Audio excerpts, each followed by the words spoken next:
여러분 안녕하십니까? 1월 14일 화요일 넘치는 우리 교회 매일 묵상 시작하도록 하겠습니다. 오늘 본 말씀은 여호수아 9장 16절부터 27절까지 말씀입니다. 가나안 땅에 입성해서 승승장구했던 이스라엘의 모습을 그 주변에 있는 나라들 혹은 족속들이 다 봤습니다. 여리고성이 어떻게 무너졌는지, 또 아이성이 어떻게 무너졌는지 이들은 다 본 거죠. 그리고 점점 더 세력을 확장시키고 계속해서 전쟁을 이어져 나가고 있는 겁니다. 이걸 보고 싸우자는 사람도 있었지만 기브온 족속들처럼 이스라엘 백성들에게 거짓을 이야기해서 화친을 맺는 사람들도 있었다라는 겁니다. 아무것도 모르고 있었던 이스라엘 백성들은 하나님께 물어보지 않음으로 인하여서 기브온 족속과 화친을 하게 된 겁니다. 근데 이 거짓말이 사실 얼마나 오랫동안 가겠어요? 지금 가나안 땅에 들어온 지 얼마 안 돼서 몰랐을 뿐이지 시간이 지나면 자연적으로 알게 될 일이라는 거죠. 16절 보십시오. 그들과 조약을 맺은 후 사흘이 지나서야 그들이 이웃에서 자기들 중에 거주하는 자라 함을 들으니라 라고 이렇게 얘기합니다. 기브온 사람들이 사실은 알고 보면 근처에 사는 사람들이었다라는 것을 알게 된 것이죠. 오래 걸리지도 않았어요. 사흘째 되는 날 알게 되었다라는 겁니다. 그럼 이제 어떻게 해야 합니까? 이 기브온 족속들의 거짓말을 알게 됐으니까 이 사람들을 다 그 화친을 깨고 다 죽이고 이렇게 해야 되는 거 아니겠습니까? 그런데 그렇게 하지 않습니다. 왜냐하면 18절에요. 그러나 회중 족장들이 이스라엘의 하나님 여호와로 그들에게 맹세하였기 때문에 이스라엘 자손이 그들을 치지 못한지라. 그러므로 회중이 다 족장들을 원망하니 라고 이렇게 얘기합니다. 이 사람들이 기브온 사람들과 화친을 맺을 때 이 사람들은 여호와 하나님의 이름으로 맹세했다라는 거예요. 여호와 하나님의 이름으로 맹세를 해놓고 여호와 하나님의 그 이름을 맹세한 조약을 깨트리면 결국 그거는 하나님을 욕되게 하는 것이기 때문에 이 이스라엘 백성들의 족장들은 이 계약을, 이 화친을 깨지 못하겠다 하는 겁니다. 그런데 이미 모세의 이런 명령을 통해서 가나안의 모든 족속들을 다 진멸하라라는 명령을 받은 상태였기 때문에 이 두 가지가 상충되어지는 것이죠. 모세의 명령을 따를 것인가, 여호와 하나님의 이름을 지킬 것인가, 이런 상황이 된 거죠. 여러분들은 어떻게 하실 거예요? 기브온 족속은 사실은 잠재적인 위험 요소입니다. 뭐랄까요? 좀 이런 그 우상들을 가지고 올 수도 있고 또 언제든지 배신해서 싸움을 하는 적국과 연합할 수도 있고, 그러니까 사실은 이 기브온 족속을 살려둘 수도 없고 또 죽일 수도 없는 이런 애매모호한 상황이 되었다라는 것이죠. 그러나 이스라엘 사람들의 결정은 뭐였냐면 만군의 여호와의 이름으로, 하나님의 이름으로 이 화친이 이루어졌기 때문에 이것을 다시 깨거나 기브온 족속들을 죽일 수는 없다라는 결론을 내리게 됩니다. 여기 비슷한 게 우리들 저기도 있거든요. 요즘 시대에도. 이게 뭐냐면 여러분 그 세례를 받잖아요. 세례를 받을 때 이단에게서 받은 세례들이 있단 말이에요. 이단 교회에 있다가 세례를 받는 경우도 있으니까 그 이단에서 세례를 받은 경우 그 사람이 그 일반적인 정상적인 교회에 들어왔을 때 그 사람에게 세례를 다시 줘야 합니까? 다시 주지 말아야 합니까? 라고 하는 이런 문제가 있을 때 많은 이 학자들과 또 교계에서 연구한 바에 의하면 그 세례를 준 사람이 문제가 아니라 누구의 이름으로 세례를 주었나가 더 중요하다. 그래서 성부와 성자와 성령의 이름으로 세례를 주면 그 세례는 누가 주었던 간에 합당한 것으로 받는다라고 이야기합니다. 물론 목사님이 아니라 다른 사람이 줘도 된다라는 건 아닙니다. 세례는 안수받은 목사만 줄 수 있기 때문에 어쨌든 간에 그 사람의 누가 줬는가가 아니라 그 사람이 성부와 성자와 성령의 이름으로 세례를 주었으면 그 세례는 인정한다라고 하는 것이 교계의 입장입니다. 그러나 그 사람이 나는 이단에서 받은 게 싫어요. 저는 그렇게 받고 싶지 않습니다. 라고 이야기를 하는 경우도 있겠죠. 그런 경우에 다시 세례를 주지 않습니다. 다시 세례를 주지 않고 그 대신에 입교를 통하여서 다시 세례의 의미를 되새기게 하는 것이죠. 그러니까 누가 줬느냐, 어떤 일을 했느냐 보다 더 중요한 건 하나님의 이름이라는 것이죠. 이런 경우들이 이 기브온과 여호수아 사이에만 있었던 것이 아니라 여전히 우리 사이에도, 우리들 이 시대에도 존재한다라는 겁니다. 가장 중요한 게 뭐냐? 교회의 전통, 또 어떤 목사님의 권위, 이거보다 훨씬 더 중요한 건 하나님의 명령이고 하나님의 계명이고요. 하나님께 영광 돌리는 이 일이어야 한다라는 겁니다. 아무리 좋은 것을 한다 할지라도, 아무리 좋은 것을 이루었다 할지라도 그것이 하나님의 뜻과 상관없으면, 하나님의 계명과 상관없으면 그건 사람들에게는 영광이 되고 즐거움이 될지 모르지만 하나님과는 관계없는 일이 되는 겁니다. 교회에서 여러 가지 프로그램들을 하죠. 단기 선교도 가고, 수련회도 하고, 무슨 야유회도 가고, 여러 가지 것들을 많이 합니다.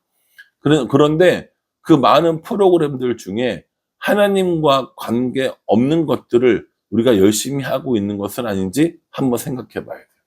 그래서 프로그램을 기획하거나 준비하거나 할 때 꼭 저 스스로에게 물어보는 것이 있는데, 나는 왜 이 일을 하는가에 대해서 물어봅니다. 아무리 좋은 프로그램이라도 그것이 하나님과 관계없으면 해서는 안 되는 겁니다. 아무리 힘들고 어려운 것일지라도 하나님께서 기뻐하시는 일을 하면 그걸 얼마든지 해야 되는 겁니다. 비용이 많이 들어도, 난이도가 높아도, 준비하기가 힘들어도 하나님께서 그것을 원하시고 하나님의 계명에 합당한 일이라면 우리는 당연히 그 일을 해야 된다라는 것이죠. 저는 오늘 기브온 사람들의 거짓말을 지지하진 않습니다.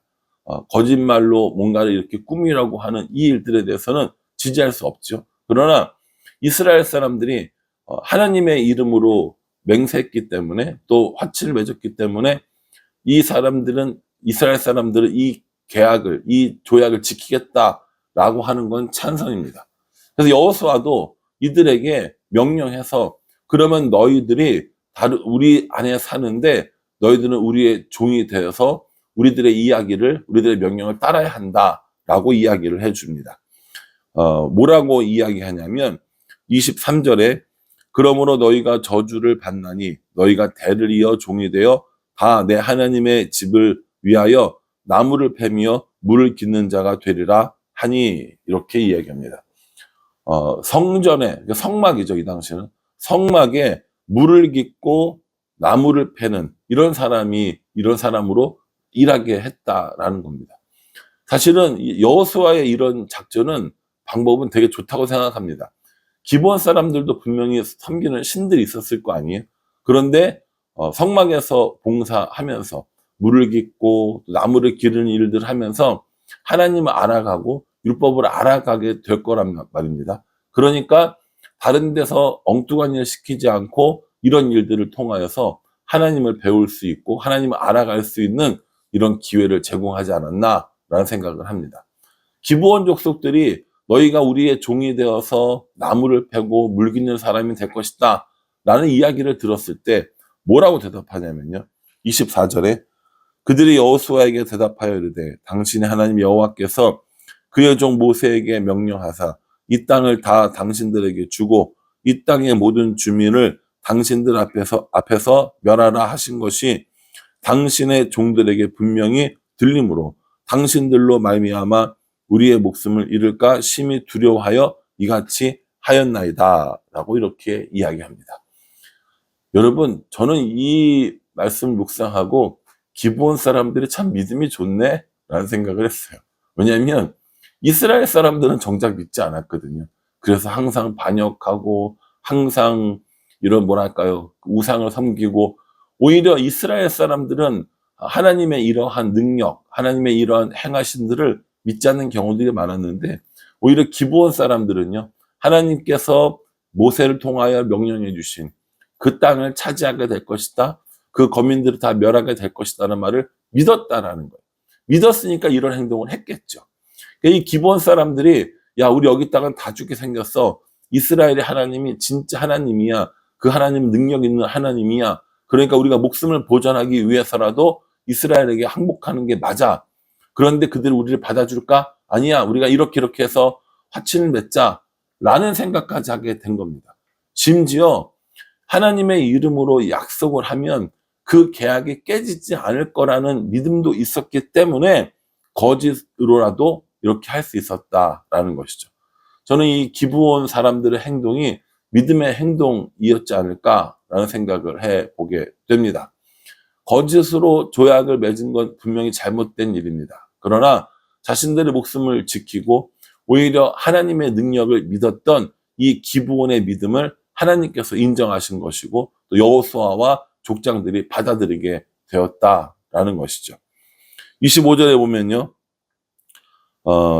보소서 이제 우리가 당신의 손에 있으니 당신의 의향에 좋고 옳은 대로 우리에게 행하소서 한지라 라고 하면서 여호수아가 제기했던 그런 모든 것들을 다 받아들이는 것을 볼 수 있습니다. 기브온 사람들은 그래서 살았고요.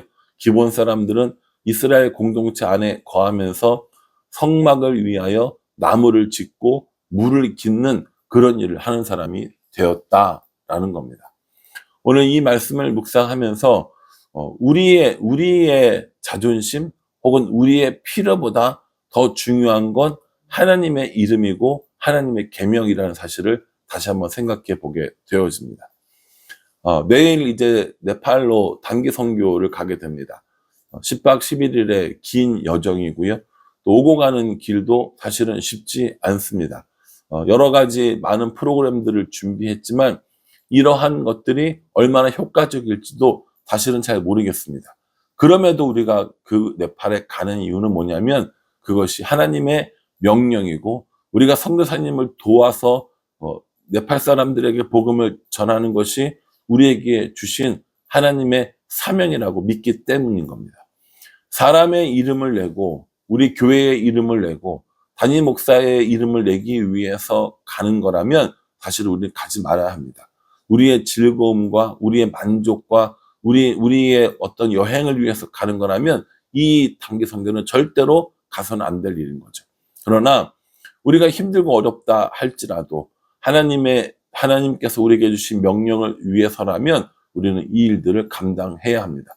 이 일을 통하여서 하나님께 영광을 돌려야 하고 예수 그리스도의 그 피 묻은 십자가의 복음이 증거되어야 한다라는 겁니다. 네팔의 토스팀도 우리를 위해서 많이 기도하고 있다고 했습니다. 여러 가지로 많이 힘들고 어려운 이 네팔 교회들의 리더들과 함께 뜨겁게 기도하고 또 말씀으로 하나가 되어서 다시 열심히 사역할 수 있는 동력을 얻게 하기 위해서 이번 컨퍼런스를 준비했다고 했습니다.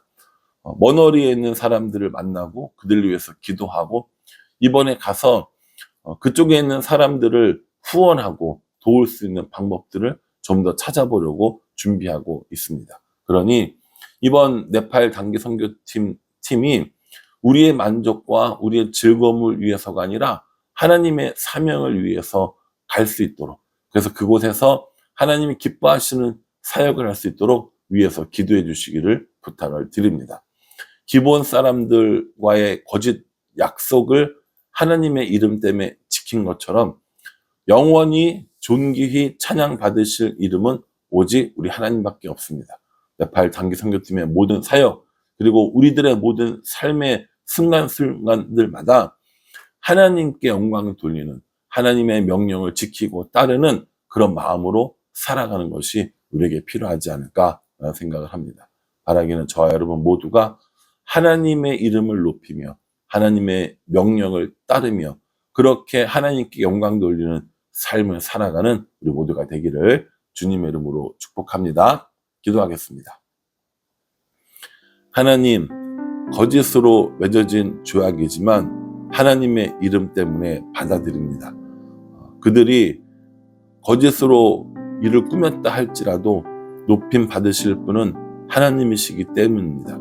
그러니 하나님, 우리도 우리의 만족과 즐거움을 위해 살아가는 것이 아니라 하나님의 영광을 위해 살아가는 우리가 될 수 있도록 은혜 베풀어 주시옵소서. 내일 떠나는 단기 선교팀 가운데 은혜 베풀어 주셔서 이번 사역을 통하여서 하나님을 전하고 하나님의 사랑을 드러낼 수 있도록 축복하여 주시옵소서. 예수님의 이름으로 기도합니다. 아멘. 여러분 이 말씀 꼭 기억하시고요. 하나님께서 하나님의 영광을 받으시기 위하여 우리들의 삶을 필요로 하신다는 이 사실을 기억하고 날마다 하나님 영광을 위해 살아가는 우리 모두가 되기를 간절한 마음으로 기도하겠습니다. 감사합니다.